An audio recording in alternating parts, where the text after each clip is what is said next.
Next on Worcester News tonight, a Northborough boy grabs the heart of people across the country. We have his story.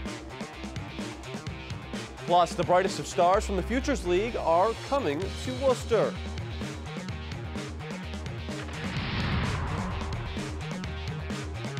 Good evening. Thanks for joining us. I'm Tim McCone. Those stories in just a bit, but we begin tonight in the town of Shrewsbury, where another vigil was held to remember those lost in the Orlando shooting. First Congregation AL Church of Shrewsbury honored the 49 killed by lighting candles and praying. The vigil was sponsored by Moms Demand Action, which is an organization in search of stricter gun laws across the country. Those we spoke with say regardless of how far, it's important to show their support.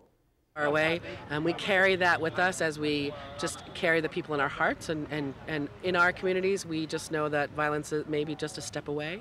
So we want folks who are experiencing it firsthand to know that we're with them, that we stand with them, and then to just recommit ourselves to that work where it doesn't happen again.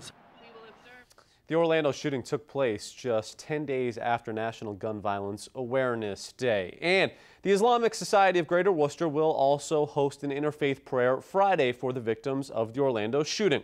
Elected officials as well as rabbis and members of the clergy will be speaking. The Islamic Society of Greater Worcester says they reject and condemn any crimes carried out in the name of religion or hate. They invite all to join them tomorrow in front of City Hall at 2:30.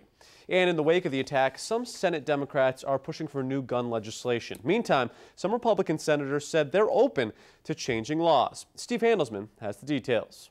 All of those who have endured. His filibuster ended just after 2 a.m. I yield the floor. Senate Democrat Chris Murphy, who in Congress represented Newtown and loved ones of mass shooting victims, encouraged.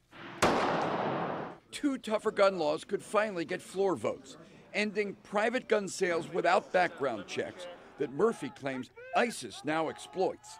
They are telling their would-be recruits to go and buy these kind of weapons at gun shows without background checks. And second, no-fly, no-buy, to ban suspects on terror or on no-fly watch lists from buying guns. That's not radical. But Republican leaders are wary, resisting. Of course, no one wants terrorists to be able to buy guns. But as we look at how to proceed, we also want to make sure that we're not infringing upon people's legitimate constitutional rights. So Republicans are demanding any gun sale be allowed if the government cannot prove in 3 days that the buyer poses a terror risk. Every terrorist will get a gun. If the FBI had that evidence, they would have arrested the person to begin with. It's a fake. Actually passing tougher gun laws is far from certain. You don't defeat terrorism by taking away our guns. You defeat terrorism by using our guns. And the Senate might not, in fact, even vote. Donald Trump could be a factor, but on which side is not clear. Upsetting conservatives, Trump said he might support no-fly, no-buy, but he plans to meet with the NRA that has been opposed to any new gun laws. And that was our Steve Handelsman reporting. It's a survivor story that has touched many across the country, and it all started right here in Worcester. A Northborough boy born with Down syndrome and later diagnosed with leukemia is now cancer-free and inspiring others. Our Andy Madison introduces us to 10-year-old Liam Fitzgerald. He did everything the same as every other kid. At 10 years old, Liam Fitzgerald lights up a room. He's just an amazing little kid, and he's been through so much. What he's been through involved several treatments and visits to UMass Medicine for acute lymphoblastic leukemia. And take care of a sick child. But you wouldn't know it just by looking at him, because Liam is a fighter. I love that he gets recognized, because I think what it does is it raises awareness for Down syndrome, it raises awareness for inclusion, and it raises awareness for childhood cancers, all a good thing. It all started a few years ago when this Bruins fan got national attention for fist bumping his favorite team as they went to the locker room. Dad, can you put my hand? Today at UMass, to help kick off fundraising for their upcoming cancer walk, the Fitzgerald shared Liam's story. On top of everything else that he deals with, being also cared for here at UMass, we're very fortunate to have him here today. Knowing that he's what they call cancer-free, if you will, it's a new lease on life. After kicking cancer's butt in 2013, a phrase the Northborough family used to celebrate his cancer-free diagnosis. Liam continues to root for the Bruins. Everybody that comes back is Boston and another Bull. We want everybody to come back to Boston and inspire others to fight back against cancer. Bump out cancer, help us bump out cancer. It really puts things in perspective, and it really makes you want to do more, so that other people don't have to endure the treatment and, the pain. It's important to hear. And no interaction with Liam is complete without feeling his energy. Hey, bump it out. And receiving his infamous fist bump. So important. Andy Madison, Worcester News Tonight. An Oxford woman's social media plea for people to send cards to her autistic cousin has resulted in an overwhelming response. Rebecca Guildford posted a picture to Facebook of her cousin, 18-year-old Haley Sorensen of Maine, sitting alone at her birthday party after no one attended. Guildford asked people to make Sorensen's 19th birthday memorable by sending her cards. The post was shared more than 200,000 times, and Guildford says so far the response has been overwhelming. Sorensen has been flooded with more than 10,000 cards from complete strangers. She turns 19 next month. Well, a big night in the city Thursday for some impressive young women. The Girl Scouts holding their annual Gold Award ceremony at Mechanics Hall. The Gold Award is the highest achievement in the Girl Scouts and requires the girls to make a meaningful, sustainable change in the world through their Take Action project. This is the centennial of the Girl Scout Awards, and tonight 20 Central Mass girls were honored with the prestigious award. Really an honor. All the girls who are here and all the girls who have earned the Gold Award in the past have done a lot of hard work, a lot of amazing things, so I'm really proud to be part of that community. I'm so excited. All the projects here look amazing, and I'm glad that I could be one of them.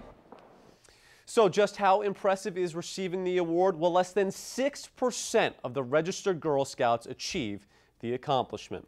Pretty impressive stuff. Well, a driver is cited for causing a tractor trailer to strike a pole in Leicester. Check out these pictures from the Leicester Police Department. This truck struck a pole after swerving to avoid a vehicle which ran a stop sign on Route 56 at Clark Street. Police say there are not any injuries, but there will be traffic delays there were traffic delays in the area for several hours.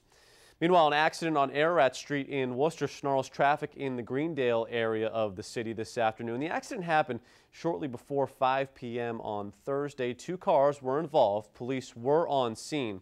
There is no word yet on injuries or what caused the accident. A woman is recovering after being punched in the face during a robbery on Commercial Street in Worcester. According to the victim, her and her husband were walking in a parking lot on Commercial Street around 9 last night when a man approached her, punched her in the face, and then stole her wallet. Her husband chased the suspect down an alley. When police officers arrived, they found the suspect, identified as 47-year-old Albert Hines, hiding in a stairway. The woman's wallet was also recovered. Well, it's been 3 years since the Worcester Bravehearts made their debut as a team. Now the organization is getting ready to showcase the Futures League Crown Jewel event. We heard from the Bravehearts general manager, and he says good things are coming to fit in field. On what the Bravehearts hope will be the greatest baseball event to come to the city of Worcester. The Futures League All-Star Game is coming to Worcester. The game on July 13th will feature more than 24 of the best college baseball players from around New England. Worcester we try to be the crown jewel of the league. We need to roll out the red carpet for this All-Star game and this All-Star experience. The All-Star Game will come paired with a home run derby, live music, fireworks show, and a special guest originally from Worcester. Royal and just somebody we are so proud of, Tim Collins. Tim Collins is a Kansas City Royals pitcher, World Series champion, and Worcester Technical High School alum. He and his family will be back in Worcester for the Futures League game. And John reached out and asked me if I wanted to be a part of this, and of course I couldn't say no. I mean, it's really cool to be honored in your hometown and have a bobblehead and to be the focal point of the All-Star Game. Bravehearts general manager Dave Peterson says he expects more than 5,000 people to attend the game. We would expect this game itself to outdraw the number of seats we actually have in the park. The game is being billed as the All-Star Experience. The city and the league are expecting it to be a big success. hotels get filled, restaurants. But Worcester's so centrally located to where our league is, anybody can get here pretty easily. So that's why I think they'll see more here of other families traveling in. Brittany Schaefer, Worcester News Tonight. The first Multicultural Women's Health Summit takes place Saturday right here in Worcester. UMass Memorial Health Center and UMass Medical School will provide women a day to celebrate their health. The event will take place at the university campus at UMass Medical School. There will be seminars on various health topics such as diet and exercise to common skin conditions that affect women of color. Do screening, to talk to physicians and other providers, and to get health information. It's a great opportunity to meet the people who work at UMass. They deserve to have a day for themselves where they can celebrate themselves as well as their health. The event is free. It includes childcare, healthy lunches, and transportation. For more information and to register, you can visit umassmed.edu/